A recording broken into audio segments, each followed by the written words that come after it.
But from an astrological standpoint, you look at um, Russell being a Scorpio. Russell. Had no idea. And Kevin being a Virgo, which I'm under the Virgo card also. So that you knew that ahead of time. One thing about one factoid about Virgos is that Virgos are probably the most, aside from Scorpio, they're one of the most aware, self-aware signs. So a lot of Virgos are aware of their traits. They're trying to master them, trying to figure them out, and they usually find peace when they find who they are in that sign. So that whole journey of self-awareness, it's something that starts as a kid. As where some people, they don't really start to turn inward until they hit problems. You know what I mean? So most Virgos are, not all of them, but most are pretty conscious of who they are and what they want out of what situations and what they're willing to sacrifice on behalf of who they care about. But back to what I was saying about Scorpios being wanting to control situations and being very passionate. And you look at him, he's the most passionate guy in the league, maybe on the planet right now. Yeah, absolutely in the league. So Kobe said so it's got to be true. they love very deep. And during the middle of the game, you've seen they're losing, but Russell's jawing at Durant and yelling at him from the half court line, and you know what I'm saying? Going 110. 110 because he's just trying to get riled up, and that gets him going. You know what I'm saying? Because he feeds off intense emotion. That's where his peak performance is. His motor is just turned up, like and so because of that, some of that you've seen at half court might have been taken out of context. You know, I'm not saying that he's not upset, you know, especially under the way how Durant left and went. But in most ways, Scorpios translate things. His only response can be like, well, whatever. I just got to do me. You know, fuck it then. Fuck him. And, Yeah. you know what I'm saying? I just, you know, another person that I don't mess with. It's really just water off a duck's back to him. You don't see him tripping at all. Well, He's just playing. He's balling. Well, you know, Durant is going to be cool about it. That's the Virgo passive aggression. Like, Yeah. as long as you don't physically get in this bubble, then we good. But I would say that that's an interesting dynamic to watch because, On such a big stage. yeah, because a person like Russ, he's so athletically just gifted, and he's moving so fast and he's so powerful that you could see maybe an elbow happen or at a inadvertent elbow or something aggressive happen. And most times, Virgos, the passive aggression says, "I'm not going to start it, but I'm so ready to finish it."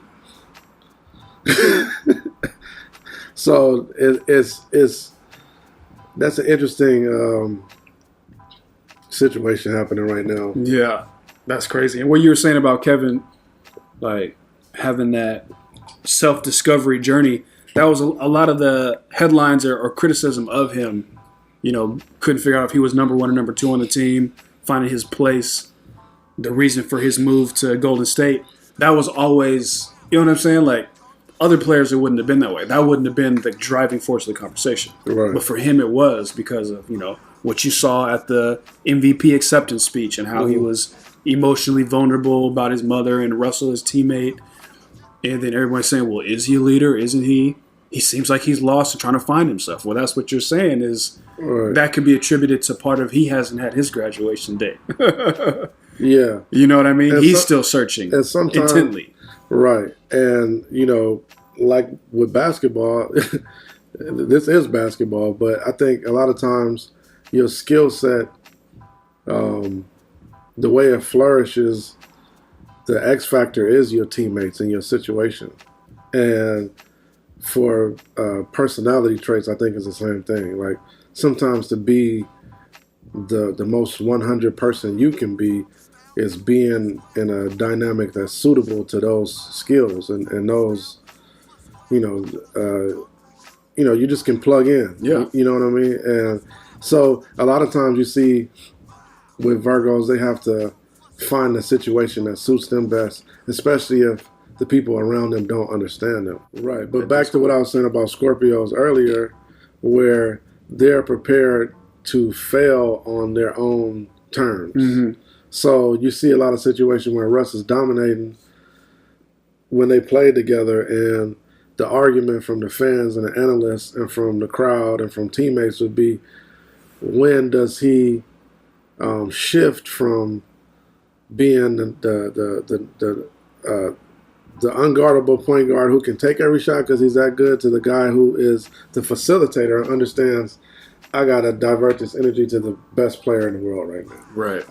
Even though this is a great shot, I got to pass it up for a better shot and give him the opportunity to win this game for us. He's literally not capable of being at peace with that decision. Right. Because he would rather die and live and die by his own decisions. Yeah. That makes so much sense looking at that scenario. You know what I mean? That's crazy. To the point where he's got so good, he can justify doing that. Yeah. You know what I'm saying? Because nobody can check me. I was 48 and 11 and 5. I think he had 11 turnovers, but he had, I think he had like 48 and 8 assists and a bunch of rebounds and stuff. He had a good game. Yeah. But it was him playing against... In a losing effort, yeah. That's kind of what the season's going to be marked by if you look at the games that matter down the stretch. Right. Yeah, he did average his triple-double, but at the, Right. So you got... expense of... two different mentalities, like the MVP versus the best team. Yeah.